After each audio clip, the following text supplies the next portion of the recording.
Nama Firayana Febrianti dari kelas 7A. Pada kesempatan kali ini, Febri akan menyampaikan cerita pendek yang sangat terkenal, yaitu Kisah Batu Menangis dari Kalimantan Barat. Cerita rakyat ini memiliki beberapa versi loh. Kali ini Febri menceritakan salah satu dari berbagai cerita yang paling terkenal. Bagi yang belum tahu cerita ini, Febri anjurkan untuk mendengarkannya sampai selesai ya. Ada pelajaran yang bisa kita ambil dari kisah tersebut. Pada zaman dahulu kala, di sebuah bukit yang jauh dari desa, di daerah Kalimantan, hiduplah seorang janda miskin beserta anak satu gadisnya. Janda itu bernama Mak Dasah dan anaknya bernama Jelita. Mereka tinggal di sebuah rumah kecil yang sederhana, peninggalan dari ayahnya. Rumah itu peninggalan ayah Jelita yang meninggal saat Jelita berumur 1 tahun. Ia disebut Jelita karena wajahnya memang sangat cantik. Jelita menjadi anak kesayangan ibunya. Demi cinta dan kasih sayangnya, sang Mak Dasah rela bekerja banting tulang untuk sesuap nasi. Pekerjaan Mak Dasah adalah mencari kayu bakar dan menjualnya ke pedesaan. Dan Mak Dasah juga menjual pisang bekas peninggalan ayahnya.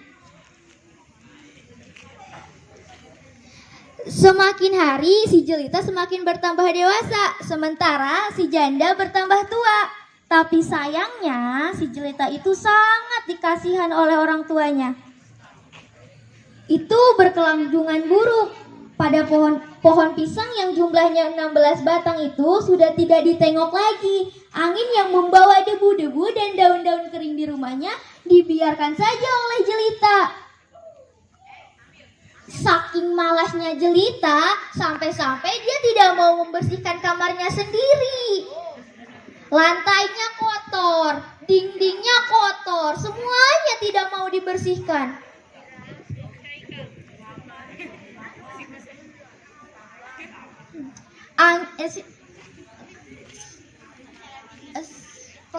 Pekerjaan rumahnya tidak mau dikerjakan sama sekali oleh Jelita. Pada keesokan harinya, berbincanglah si Jelita dengan Mak Dasah. Mak, hari ini aku ingin membeli baju yang sangat indah. Loh, bukannya kemarin kamu sudah belikan baju yang sangat bagus? Alah, itu udah ketinggalan zaman, Bu. Sekarang aku mau yang baru, gak mau tahu. Kalau Emak sayang aku, turutilah permintaan aku.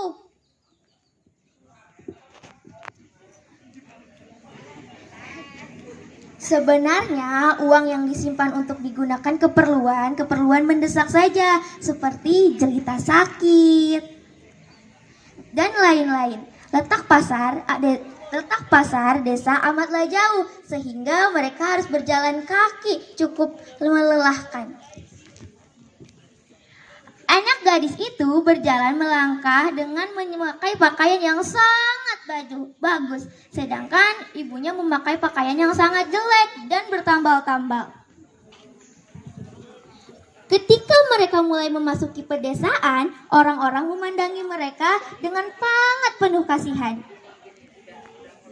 Mereka begitu terpesona melihat kecantikan anak gadis itu, terutama pada pemuda-pemuda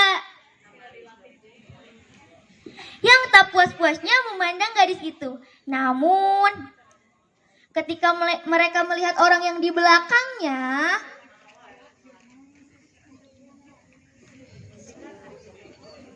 anak gadis itu sungguh kontras dan keadaannya. Hal itu sangat tertanya-tanya. Aneh sekali sih gadis secantik itu kok di belakangnya pakaiannya yang sangat buruk sih. Iya ya, mengapa mengapa wanita yang berjalan di belakang gadis itu, padahal wajahnya sangatlah cantik. Kawan, jangan prasangka buruk dulu. Siapa tahu wanita itu memang pembantu dan pengawal gadisnya. Di antara orang yang melihat itu, seseorang pemuda mendekati jelita dan bertanya kepada gadis itu, "Hai gadis cantik, apakah yang berjalan di belakangmu itu ibumu?" Namun jawaban anak gadis itu sangatlah tegas. "Bukan, itu bukan ibuku, dia adalah budakku."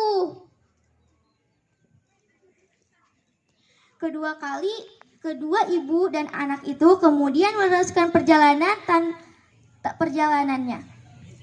Tak seberapa jauh mendekati lagi seorang pemuda dan bertanya kepada anak gadis itu, "Hai gadis cantik, siapa namamu?" "Oh abang, namaku Jelita." Cocok benar dengan namamu, sangat cantik." "Apakah yang di belakang itu ibumu?" Bukan, dia adalah pembantuku. Ya kali ibuku seperti itu." Begitulah setiap gadis bertemu dengan seseorang sepanjang jalannya.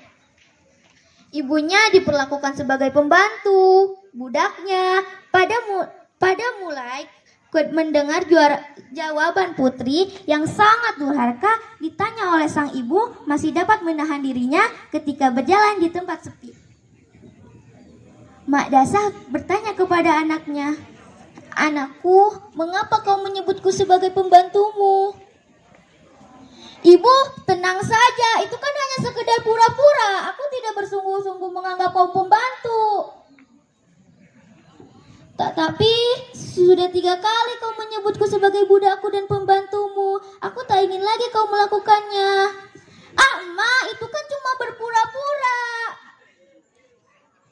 Mereka melanjutkan perjalanan mereka hingga suatu ketika ada seorang pemuda yang sangat tanpa mendekati si jelita.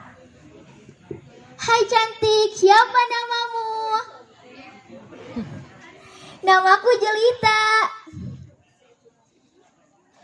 Serasi benar dengan wajahmu, sangatlah cantik."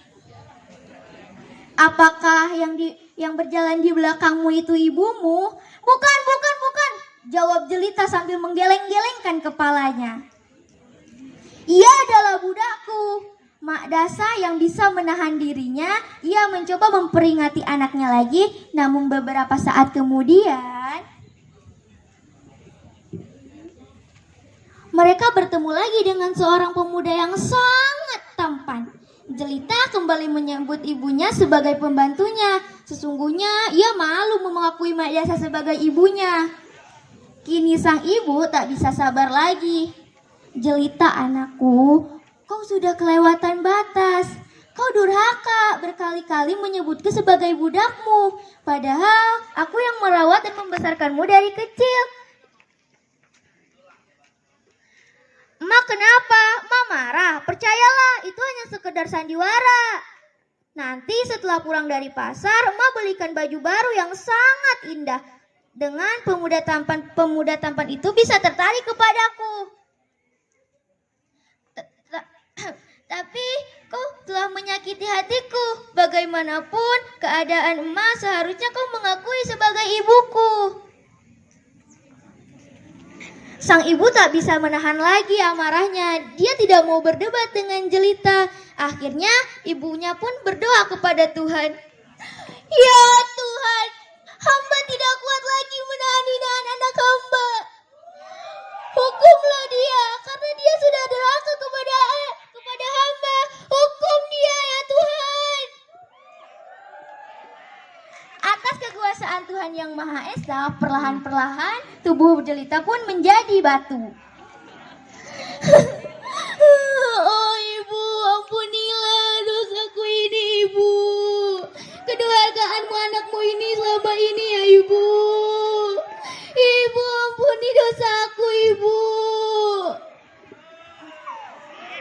Anak gadis itu Anak gadis itu tetaplah menatap dan menangis, memohon kepada ibunya. Akan tetapi semuanya telah terlambat. Seluruh tubuh gadis itu telah berubah menjadi batu. Sekalipun menjadi batu, namun orang yang melihatnya bahwa kedua matanya masih mengenangkan air mata, seperti sedang menangis. Oleh karena itu, batu yang berasal dari gadis demikian dipercaya sebagai kisah yang benar-benar terjadi kepada siapapun. Barang siapa yang mendurhakai ibu kandungnya yang telah melahirkannya dan membesarkannya, pasti perbuatan laknatnya itu akan mendapatkan hukuman dari Tuhan yang Maha Kuasa. Gimana? Ceritanya seru nggak?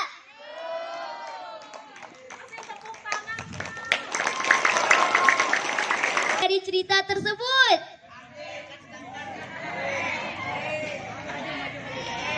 coba maju satu orang. Assalamualaikum warahmatullahi wabarakatuh. Iya. Perkenalkan, nama saya Deanova Amalia, perwakilan dari kelas 7B. Jadi yang diambil dari cerita Febri tadi dapat disimpulkan dari, jadi kita itu gak boleh jadi anak durhaka kepada orang tua. Kalau misalkan kita jadi anak durhaka, pasti ada sembahannya dari Allah. Jadi gitu ya, jangan sampai kita menjadi anak durhaka, jangan ngebantah sama orang tua. Sekalipun itu benar-benar sakit kalau misalkan kata-kata seperti itu ya.